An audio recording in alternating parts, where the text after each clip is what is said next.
Breaking news mga kababayan. Naku po, nakakagulat po ito para sa ating mga DDA supporters. Natagpuan po itong si Tatay Digong dyan sa ICC Detention Center na walang malay mga kababayan. Ito po yung nakakabahala sa atin bilang mga supporters no, na mga Duterte at lalong-lalo na kay Tatay Digong dahil nga nandyan siya sa Hague ngayon at nakakulong despite sa kanyang edad. Ngayon mag-worried tayo mga kabayan dahil nga ay hindi natin alam kung ano talaga yung saloobin niya. Unang-unang mga kababayan, baka nga stress at ang daming naglalaro sa isipan. Isipin mo naman sa edad niyang yan ay dapat sana pinauwi na yan na bansang Pilipinas para makapagpahinga at ma-enjoy ang kanyang retirement sa politika. O eto mga kababayan, basahin natin at kung ano ba talaga ang tunay na nangyari kay Tatay Digong, bilang Pilipino, bilang supporters ni former President Rodrigo Roa Duterte, talagang, no, sabi saya pa, mabalaka ta. O, ito po yung balita sa One TV Philippines, mga kabayan. Bago lang po ito, no? O, nasa 51 minutes pa lang po ito na post. At ito po yung kinuha nila kay Sir Jason sa mga kababayan. So ayon dito, just in, natagpuan umanong walang malay si dating Pangulong Rodrigo Roa Duterte sa loob ng kanyang detention cell sa ICC facilities sa Dahig, the Netherlands, kanina lamang. Ito'y ayon sa post ni Jason sa mga kababayan natin. So dito natin makikita mga kababayan na yung inaasam-asam natin, no, na sana'y pauwiin na si Tatay Digong, yung pagtitipon-tipon ng ating mga kababayan dyan sa Dahig, na pagkalayo-layo pa yung iba nating kababayan na sumisigaw na sana'y pauwiin na si Tatay Digong. Yung iba taga-Europa, yung iba nga dyan, dahil sa pagiging gustuhin natin na makalaya si Tatay Digong or i-grant itong kanyang ang request ng interim release, yung iba natin mga kababayan dyan sa Dahig, mga kababayan, minsan nga nagkakaroon ng kumusyon, yung hindi pagkakaintindihan, dahil yung mga kagustuhan natin na sanay mapalaya ni si Tatay Digong, hindi talaga maiwasan yan kasi nga, nandun lahat iba't ibang suporta ng mga Pilipino o mga OFW natin, mula Europa, yung iba dyan nasa Hong Kong, Kuwait. So marami pong gustong makita si Tatay Digong na makauwi na sa bansang Pilipinas. So eto ngayon mga kabayan, patuloy natin ipagdarasal na si Tatay Digong ay simpleng pagod lang, kaya siya nawala ng malay, o di kaya ito'y nalipasan siguro ng gutom o hindi niya kinaya yung pananakit niyang kanyang katawan kasi alam niyo naman, pag ganyang edad, naku po, marami na po talaga yung mga karamdaman. Tayo nga no? 40 pa lang nga tayo, mahigit, ang dami na nga nating hinaing. Yun pa kaya na alam na natin na si Tatay Digong, may karamdaman na mahirap ng maglakad, papunta nga pa lang siguro sa CR, nahihirapan na yan kasi alam naman natin na, no? Yung katayuan ni Tatay Digong, mahirap na talaga maglakad yun. Mayroon na ngayon tungkod-tungkod, no? Kaya patuloy tayong magdadasal mga kababayan na sana'y ito'y malagpasan ni Tatay Digong. Huwag naman po sana na yung mga kinakatatakutan natin na mangyari kay Tatay Digong, sana huwag naman po, no? Pagdasal natin na sana'y ito'y makayanan pa ni Tatay Digong, na sana'y makauwi pa si Tatay Digong sa atin sa bansang Pilipinas na buhay. Kasi yun po yung, ang dami po pong nag-aantay kay Tatay Digong. Andito pa tayo lumalaban, sumisigaw. Hindi po magkakaroon ng rally kung hindi dahil kay Tatay Digong. Yun po ang totoo dyan. Kaya nga, until now, patuloy pa rin yung pakikibaka natin, yung hinaing.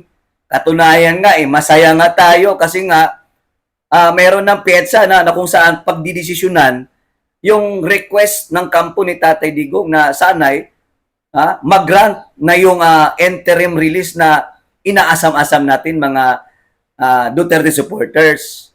Kaya mga kabayan, no, lagi natin ipagdasal si Tatay Digong, manalig tayo, at umasa tayo na makakauwi pa si Tatay Digong dito sa bansang Pilipinas, no, sa lalong madaling panahon. Hindi man lang ngayong taon na to, sana, no, sa January o February, mabigyan ng pagkakataon na makapagpahinga naman si Tatay Digong sa bansa natin. O eto mga kabayan, may isa tayong balita. Naku po, teka lang, hanapin natin. Yung balita mga kabayan na kumakalat ngayon na eto mga kabayan na eto yun, ayon sa balita mga kabayan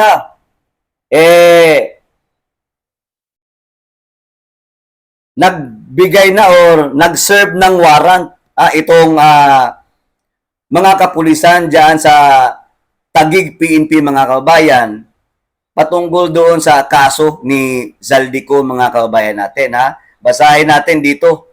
Bigo ang mga tauhan ng Southern Police District or SPD na maihain ang warrant of arrest laban kay dating Congressman Zaldico matapos siyang hindi matagpuan sa kanyang tahanan sa Taguig City ngayong November 22 kanina lamang. Grabe mga kabayan, no? Tingnan nyo itong ginawa ng kapulisan, no?